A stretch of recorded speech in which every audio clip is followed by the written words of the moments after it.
Hello everyone, and welcome to another episode of the Tombstone Tours from here at Springhill Cemetery in Nashville, Tennessee. My first video from here at Springhill featured the king of country music, the great Roy Acuff, who is resting at the cemetery's entrance.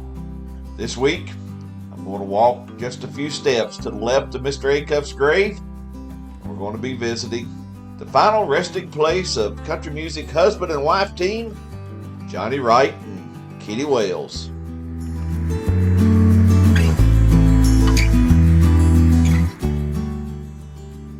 Johnny Wright was born in Mount Juliet, Tennessee on May 13th, 1914, while Kitty Wells was born Ellen Muriel Deason on October 30th, 1919 here in Nashville.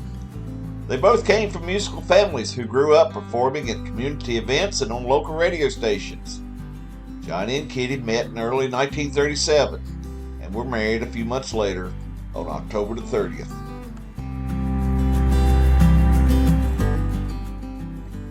Johnny and Kitty, along with Johnny's sister Louise, began performing as Johnny Wright and the Harmony Girls.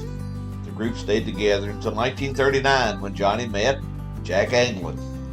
The two quickly formed a friendship and began performing as Johnny and Jack.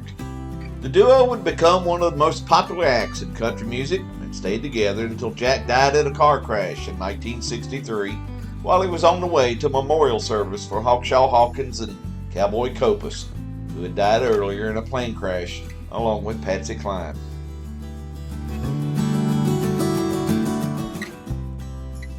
Muriel began performing with Johnny and Jack as a backup singer. It was then that she changed her name to Kitty Wells. The group began appearing on the Louisiana Hayride, where, in addition to performing with Johnny and Jack, Kitty began performing as a solo artist. As a result of her appearance on the Louisiana Hayride, Kitty was featured on the group's 1949 album, which featured her first singles, Don't Wait Till the Last Minute to Pray and Death at the Bar. In 1952, Johnny and Jack recorded their hit song, Poison Love, which led them to become members of the Grand Ole Opry.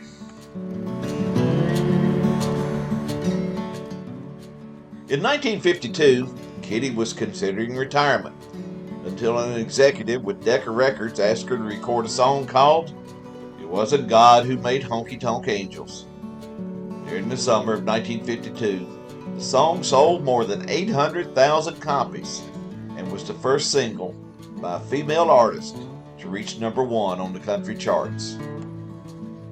Even though the song was a huge hit, its message was controversial, and for a time it was banned by several radio stations and by the Grand Ole Opry.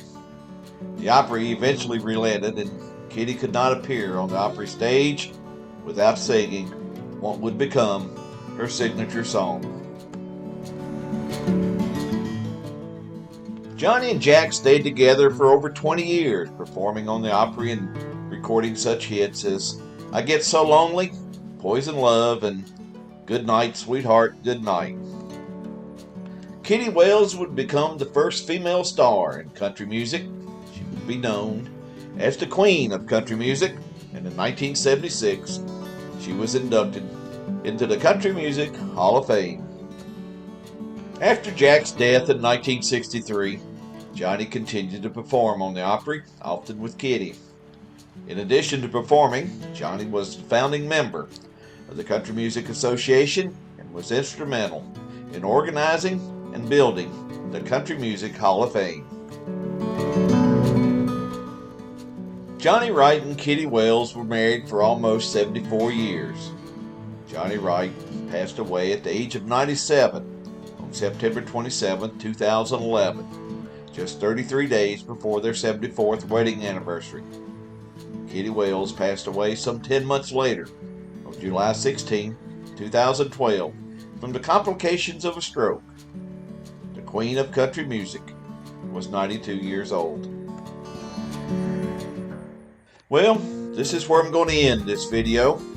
I'm nearing the end of my visit to Springhill Cemetery, and in the next couple of episodes I'm going to be wrapping up my time here by visiting the graves of Earl Scruggs and the old singing ranger, Hank Snow. So if you want to be notified when those videos post, go ahead and ring that bell and subscribe. And if you enjoyed my videos, be sure to give me a thumbs up. That's always appreciated. My plans for the spring and summer are beginning to come together, and I hope you'll stick around and see where we go as we remember those whose earthly journey has come to an end. So until next week, remember, life is a journey. Be sure to take time and enjoy it. And I'll see you down the road. So long, everyone.